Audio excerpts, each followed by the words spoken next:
karinis poligonas ties Klaipėda pirmasis greičio ruožas, kurį įveikė 16 pirmajame Bekelės maratone aplink Lietuvą dalyvaujančių visureigių.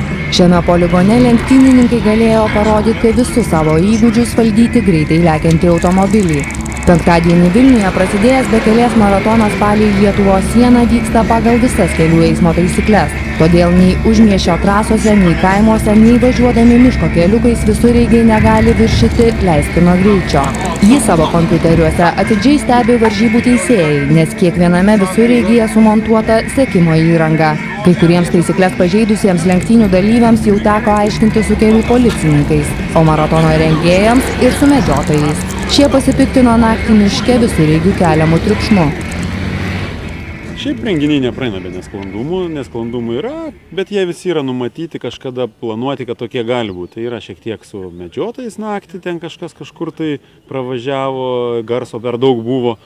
Yra vienas kitas toksai mažas akcidentas toks kelių eismo, bet šiaip nėra tokių kažkokių tai baisių dalykų, kurie galėtų nutraukti kažkieno tai judėjimą šitą trasą. Ganėtinai greita Bekelės trasa 4x4 perimetras pavadinto maratono dalyviai iš viso įveiks beveik 2000 km šalies pasienių. Jau pirmuosiuose iš numatytų 6 etapų kone visų visureigių ekipažams teko šalinti smulkius gedimus.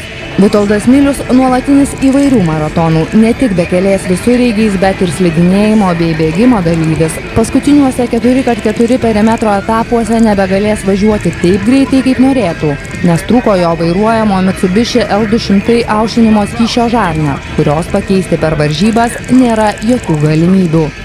Jo, labai neskubėsim, nes iš tikrųjų susiklijavom tą šlangas su ta stebuklinga izoliacija iš senukų ir tai nėra tas teisingasis remonto būdas, tai iš tikrųjų jinai tik ant garbės žodžio, bet kito varianto paprasčiausiai neturim, tai reiškia galim arba važiuoti atsargiai, arba važiuoti neatsargiai ir ko gero jau nebevažiuoti. Maratono dalyviai kelyje jau 1,5 paros. Per tą laiką jiems beveik nebuvo kada ilsėtis, tačiau jie tiki, kad pavyks ištverti iki finišo. Kol kas yra dar parako statinėse, jeigu, manau, užteks iki galo. Varžybų dalyviai iš viso įveiks 3 greičio ruožus poligonuose ir 3 orientacinius greičio ruožus, per kuriuos svarbiausia tiksliai skaityti kelio knygą.